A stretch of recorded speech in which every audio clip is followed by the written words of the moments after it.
158,967 Palestinians killed or injured between 2008 and September of 2023, as compared to 6,615 Israelis. Their land is stolen on a regular basis. The settlers who are coming into the West Bank and other parts of this who are just stealing land despite the fact it's allegedly illegal. Olive fields being uprooted, sewage being pumped into fields so that people are not allowed to farm. The Gaza Strip, where people are trapped in the most densely populated area on earth without any, water or electricity. Let me read you this, Rania, and this comes from just before this ever happened, from 2020. This is the Washington Post.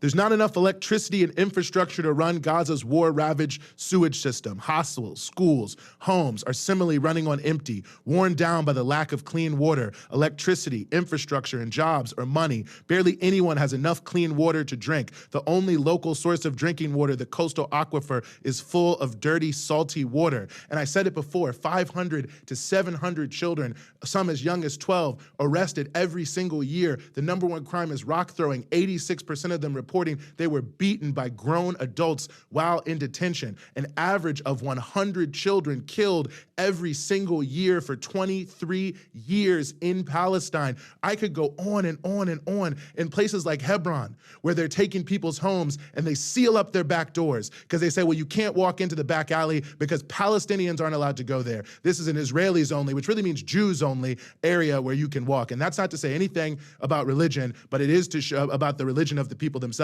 but it is to show that the Israeli government is using an ethno-religious, exclusive apartheid reality. They're dividing the land in every possible way. In Gaza, 45% of people who apply to get out of Gaza to get medical treatment because of what we've already heard, that there's inadequate medical care, it's just flatly denied. And for the 55% who are allowed, which includes cancer patients and people like that, you can wait 6, 7, 8 hours at a checkpoint just to have some teenager, just because they want to have fun, tell you to turn around and you're not able to get your chemotherapy. I mean, this is the daily violence, brutality, death, humiliation, apartheid that people are living under in Palestine. And the fact of the matter is, the reason why there are so many people who can't say that this is somewhat akin to what we've seen with the indigenous peoples in America, that it's akin to what we saw with the slave rebellions in America. The reason they can't say it is because they can't come to terms with that reality, that the project of Israel is an apartheid project that is designed to destroy the Palestinian people in every way possible, to steal their land and impose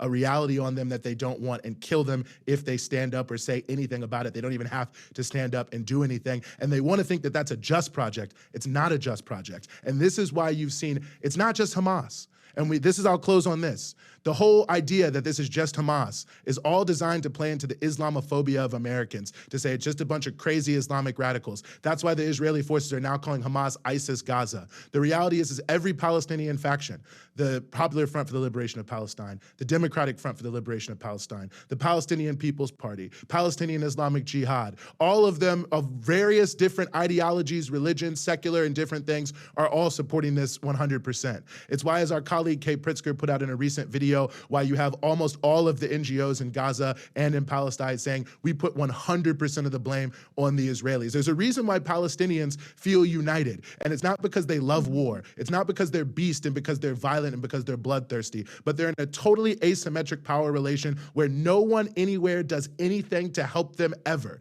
And the people who have the power to change their life and relieve their suffering are complicit in their oppression every single day and the covering up of that crime, which is exactly what we see right now in terms of how many of these Western governments are approaching this. And in that context, just like the Powhatan in Virginia in the 1620s and the 1640s, just like the Pueblo in what is now New Mexico in the 1680s, just like Nat Turner, just like Gabriel Prosser, just like the Stono Rebellion, just like the Haitian Revolution, just like all of those people, the Palestinians are finally saying, if no one is going to do anything for us, we have to do something for ourselves. War is not pretty. It's never something that is fun, but it is a reality that's here. And people have to ask themselves, which side are you on?